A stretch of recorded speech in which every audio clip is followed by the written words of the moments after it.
tentang apa sih manusia itu, siapa sih manusia itu. Ini bisa buat sangu Bapak Ibu kalau ada yang tanya manusia itu apa dan siapa. Kalau dalam Islam jawabannya simpel ini, 5 kata ini. Yang pertama, manusia itu makhluk.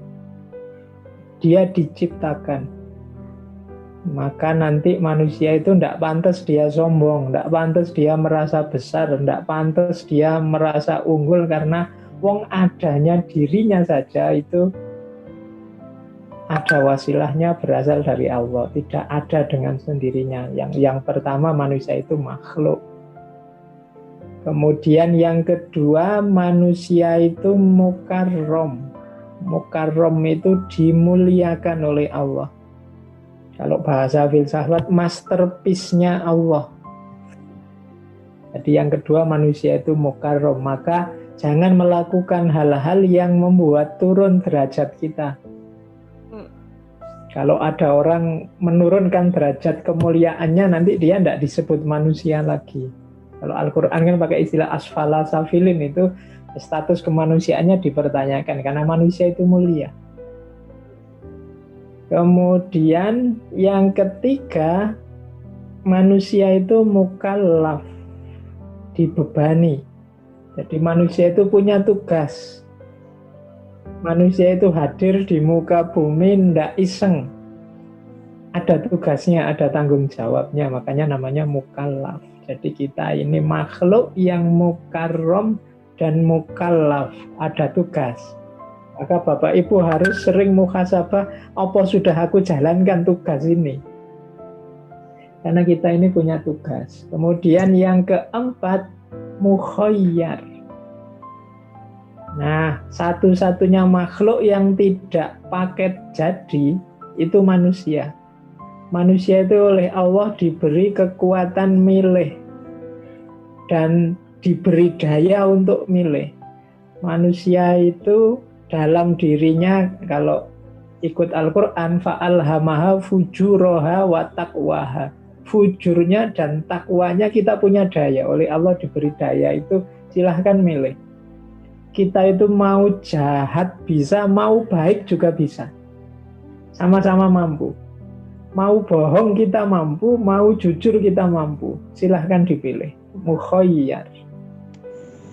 Dan yang kelima, manusia itu majzi. Majzi itu dapat balasan. Kalau baik, ya kita akan mendapatkan balasan yang baik. Kalau buruk, kita pun akan mendapatkan balasan yang buruk. Ini menurut saya paling dasar Bapak Ibu, kita hadir di muka bumi ini, status kita adalah makhluk yang mukarrom, yang mukallaf, yang mukhayyar, dan yang kelima yang majzi. Nah ini pertama paling tidak, kita akan sering itu sama penceramah-penceramah, sama ustadz-ustadz itu disuruh bermuhasabah tentang apa itu manusia. Ini bisa jadi poin-poinnya. Kemakhlukan kita, kemuliaan kita, tugas-tugas kita, pilihan-pilihan hidup kita, dan perhatian kita pada yaumul hisab, balasan. Ini nanti kunci dalam hidup Bapak Ibu. Monggo jadi perhatian awal. Ini nanti ada hubungannya sama takdir tadi. 5 itu ada aspek ketetapan Allah, ada aspek kekuasaannya manusia. Karena memang oleh Allah diizinkan. 1, 2, 3, 5 itu prerogatifnya Allah. Yang nomor 4 itu yang milik kita. Jadi aspek mukhayyar itu yang milik kita. Oke, hakikat manusia ini. Terus baru kita masuk nanti ke takdir. Hidup kita itu modenya, ini kan iman, rukun iman yang terakhir ini, yaitu qadha dan qadar. Jadi qadha itu ketetapan Allah sejak zaman azali, itulah nanti yang kita sebut sebagai sunnatullah. Kalau qadar itu kita sebutnya qadarullah, kadang orang menyebutnya qudratullah. Kalau qadar ini sepenuhnya keputusan Allah yang kita rasakan, itu namanya qadarullah. Bedanya apa? Nanti kita jelaskan pelan-pelan, biar selama ini kan Bapak Ibu sudah hafal beriman pada qada dan qadar. Tapi kadang-kadang juga agak kelakep-kelakep kalau ditanya bedanya qada sama qadar. Kalau qada itu sunnatullah sejak zaman azali. Jadi sunnatullah, misalnya Bapak Ibu kalau hujan-hujan malam-malam seharian tidak pakai baju, secara sunnatullah insya Allah Bapak Ibu akan pilek besok paginya. Itu sunnatullah. Sejak dulu sudah memang begitu, karakternya manusia begitu, karakternya air begitu, ditambah hawa yang dingin, ketemu manusia lahir flu. Nah, itu sunnatullah. Air kalau ketemu api yang memanaskannya sampai 100 derajat, dia akan mendidih. Itu sunnatullah, ketetapan Allah sejak zaman ajali. Orang yang baik akan menemukan kebaikan, orang yang jahat akan menemukan kecelakaan. Itu sunnatullah. Sudah ditetapkan Allah begitu. Jadi ini yang kita pedomani, namanya sunnatullah. Menghadapi sunnatullah kuncinya 2. Ayo sabar dan ikhtiar dengan rumus sunnatullah tadi.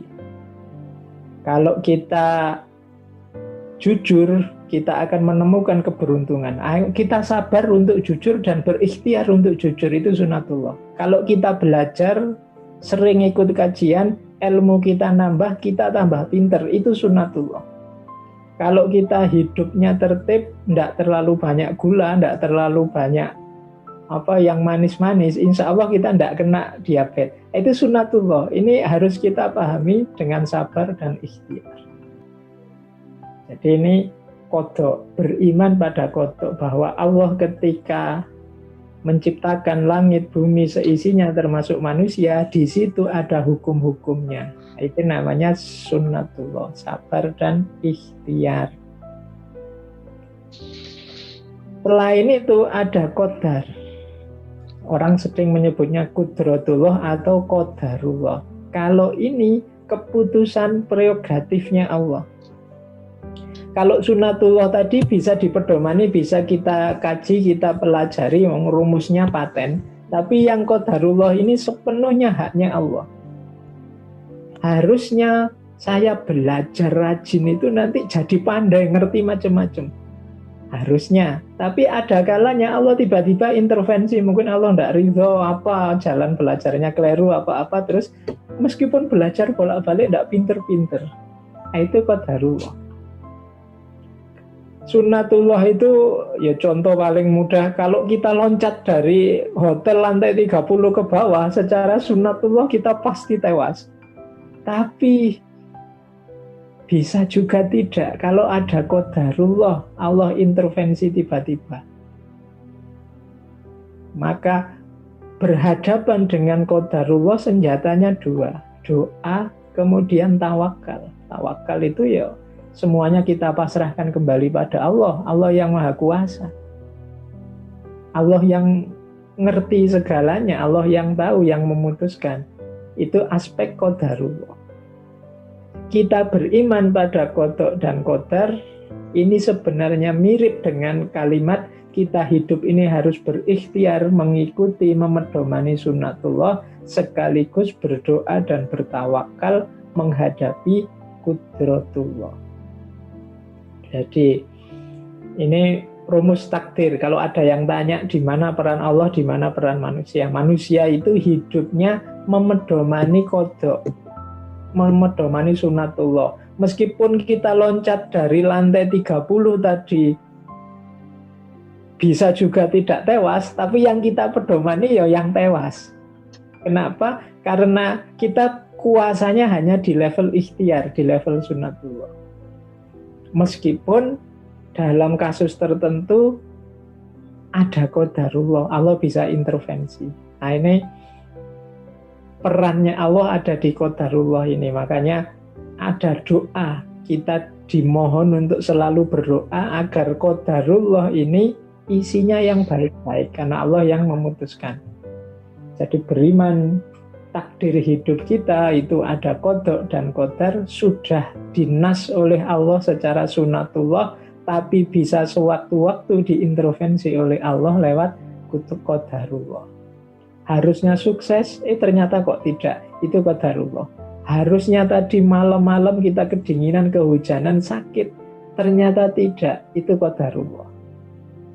Tapi cara kita memedomani hidup, cara kita memedomani menjalankan hidup sehari-hari itu jalan ikhtiar. Ikhtiar itu memedomani sunnatullah. Kalau aku rajin, insya Allah nanti sukses. Kalau aku tekun, insya Allah nanti sukses.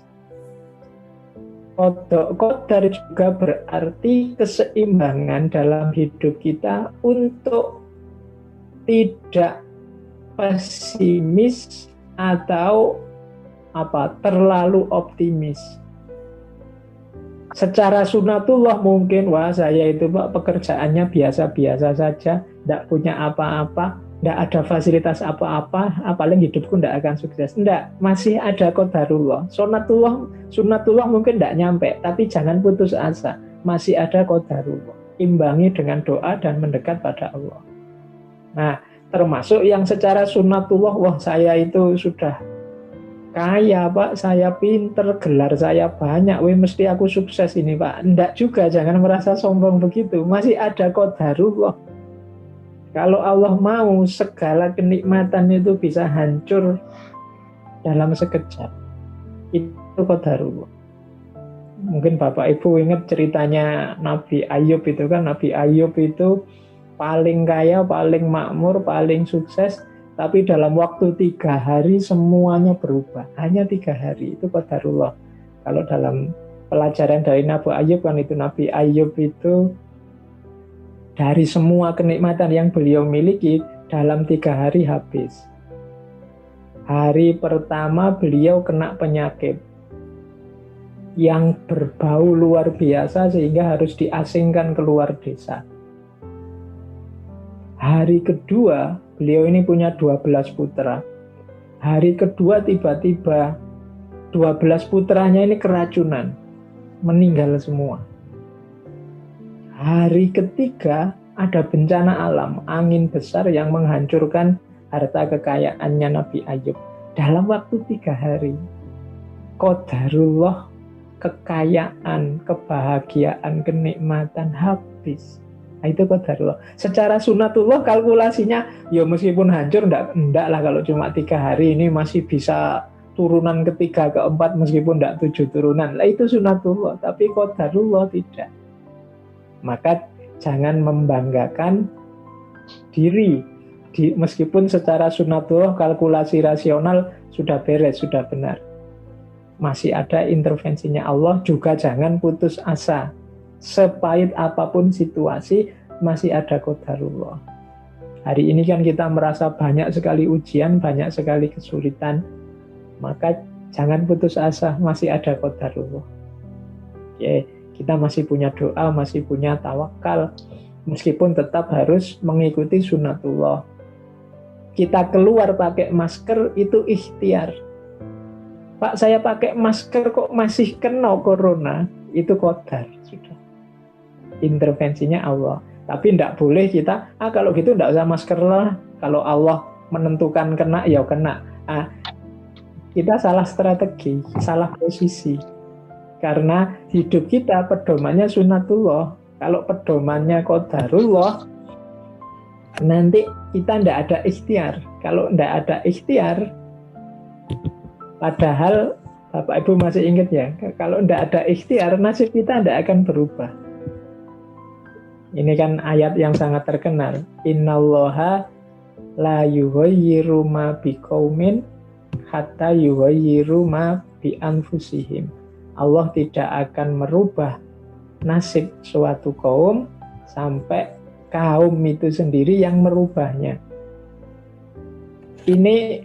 Ayat ini sering diartikan bahwa manusia merubah nasibnya, tapi sebenarnya bukan. Yang mengubah tetap Allah. Kan yaitu Innallaha la yughayyiru ma biqaumin. Allah tidak akan mengubah. Cuma Allah mengubah atau tidak itu tergantung manusianya. Manusianya mau mengubah atau tidak. Jadi innallaha la yughayyiru ma biqaumin hatta yughayyiru ma bi anfusihim. Jadi Allah tidak mengubah nasib suatu kaum sampai kaum itu sendiri mengubah dirinya. Jadi kunci yang mengubah sebenarnya Allah. Hanya saja Allah mau mengubah, bergerak untuk mengubah kalau kita manusianya mengubah juga diri kita. Jadi maka tidak boleh beralasan semuanya kan sudah keputusannya Allah, berarti saya tidak usah ngapa-ngapain. Tidak. Allah mengubah kita itu kalau kita juga berkehendak mengubah diri, melakukan aktivitas mengubah diri.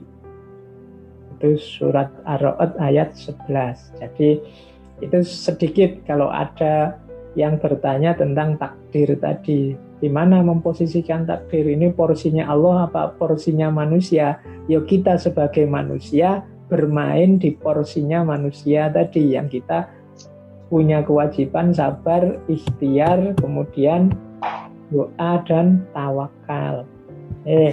Jadi itu sedikit Bapak Ibu tentang takdir.